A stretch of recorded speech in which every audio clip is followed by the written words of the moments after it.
Selamat sore, Shalom saudara-saudara yang diberkati Tuhan. Sore ini saya ingin mengajak saudara belajar dari seorang tokoh yang bernama Ahitofel. Dalam 2 Samuel pasal 17 ayat 23 ditulis begini. Ketika dilihat Ahitofel, bahwa nasihatnya tidak dipedulikan, dipasangnyalah pelana keledainya, lalu berangkatlah ia ke rumahnya, ke kotanya. Ia mengatur urusan rumah tangganya, kemudian menggantung diri. Demikianlah ia mati, lalu ia dikuburkan dalam kuburan ayahnya. Saudara, di Alkitab ada 2 orang yang menggantung diri. Yudas, dia mengkhianati Tuhan Yesus. 800 tahun sebelum Yudas, ada satu lagi orang yang mati menggantung diri, Ahitofel, yang mengkhianati Raja Daud. Siapa dia Ahitofel? Dalam 1 Tawarikh pasal 27 ayat 33 dikatakan, Ahitofel adalah penasihat Raja Daud. Bukan sembarangan penasihat. Dalam 2 Samuel pasal 16 ayat 33 dikatakan, pada waktu itu nasihat yang diberikan Ahitofel adalah sama dengan petunjuk yang dimintakan daripada Allah. Ahitofel orang-orang yang luar biasa, saudara. Berhikmat, penasihat Raja Daud, nasihatnya berbobot sehingga dikatakan dianggap sama dengan petunjuk yang dimintakan daripada Allah. Tapi kenapa kemudian Ahitofel mati bunuh diri? Ahitofel memihak Absalom dalam pemberontakannya melawan Daud. Dia memberi nasihat kepada Absalom. Izinkan aku memilih 12.000 orang, maka aku akan bersiap dan mengejar Daud pada malam ini juga. Aku akan mendatangi dia selagi ia lesu dan lemah semangatnya dan mengejutkan dia. Seluruh rakyat yang ada bersama-sama dengan dia akan melarikan diri, maka aku dapat menewaskan raja sendiri. Kenapa? Penasihat kepercayaan Daud ini begitu bernafsu ingin membunuh Daud. Dia tidak mau membunuh rakyatnya yang menyertai Daud. Dia cuma mau menyasar pada Daud sendiri. Kenapa? Saudara, Ahitofel adalah korban pengkhianatan. Ahitofel, penasihat raja, punya anak laki-laki bernama Eliam dan cucu perempuan bernama Batsheba yang menikah dengan seorang prajurit Daud yang bernama Uria. Eliam dan Uria itu adalah orang-orang yang perkasa, termasuk dalam 30 pahlawan Daud, orang lingkungan dalam dari istana, sehingga rasanya mereka dapat tempat tinggal di dekat istana. Itu sebabnya Raja Daud bisa ngintip Batsheba mandi. Daud sebaya dengan Ahitofel, usianya mungkin pada waktu itu sekitar 50 tahun, usia di mana seorang pria mengalami yang sekarang dikenal sebagai krisis tengah baya, dan biasanya memang pria dalam usia krisis tengah baya ini berbuat yang aneh-aneh, antara lain jatuh dalam perselingkuhan atau perzinahan, dan itulah yang terjadi pada Daud. Bukan hanya berzina dengan Batsheba, dia juga membunuh suami Batsheba, menantu cucu dari Ahitofel. Bagi Ahitofel, perbuatan Daud sahabatnya yang umurnya sama dengan dia ini keterlaluan.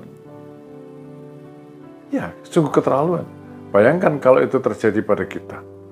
Daud sebagai raja itu adalah gembala bagi umat Israel. Coba saudara pikir kalau saya sebagai gembala saudara melakukan sesuatu terhadap cucu saudara yang seperti dilakukan Daud, apakah saudara akan mengampuni saya? Saudara-saudara, ini memang satu hal yang sangat sulit. Pengkhianatan yang tidak kecil, kesalahan yang tidak kecil yang dilakukan Daud terhadap Ahitofel. Ahitofel tidak mempedulikan bahwa Daud bertobat, karena saya pikir juga kalau itu terjadi di zaman sekarang, seorang pendeta gembala jatuh dalam dosa dan kemudian bilang saya sudah bertobat, apa jemaatnya mau terima begitu saja kalau dia bertobat?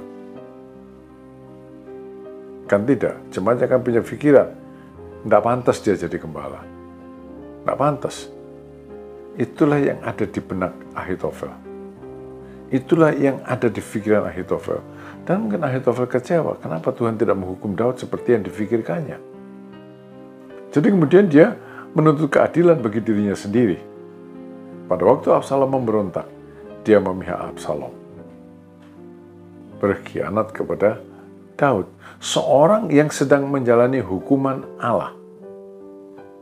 Daud pada waktu itu sedang menjalani hukuman Tuhan. Tapi Ahitofel mengkhianati Daud, itu adalah kemauannya sendiri. Dan semula Ahitofel adalah korban. Tapi dengan tindakannya ini, Ahitofel adalah pengkhianat. Dia begitu bernafsu untuk membunuh Daud, dan akhirnya dia sendiri yang mati, bunuh diri. Andai kata Ahitofel tidak mengkhianati Daud, apa yang terjadi? Batseba, cucu Ahitofel, punya anak laki-laki bernama Salomo yang menjadi raja besar setelah Daud. Kalau saja Ahitofel tidak mengkhianati Daud, dia itu adalah buyut dari Raja Salomo. Andai kata Ahitofel tidak membalas dendam, dia tidak mati sebagai pengkhianat, tapi dia mati sebagai orang terhormat, buyut Raja Salomo. Perhatikan saudara, kalau kita diperlakukan dengan tidak adil, ampuni. Jangan menuntut keadilan bagi dirimu sendiri. Allah tahu, Allah membela saudara.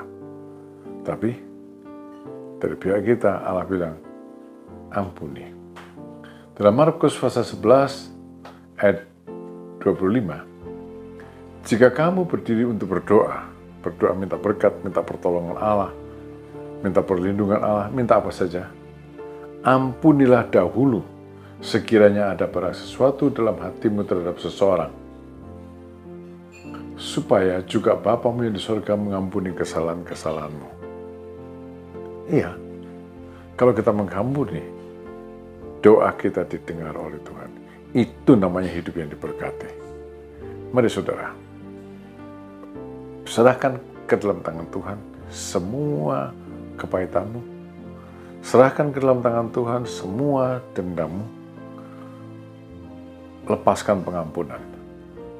Saudara, mari kita belajar bersama-sama. Tuhan memberkati saudara. Amin.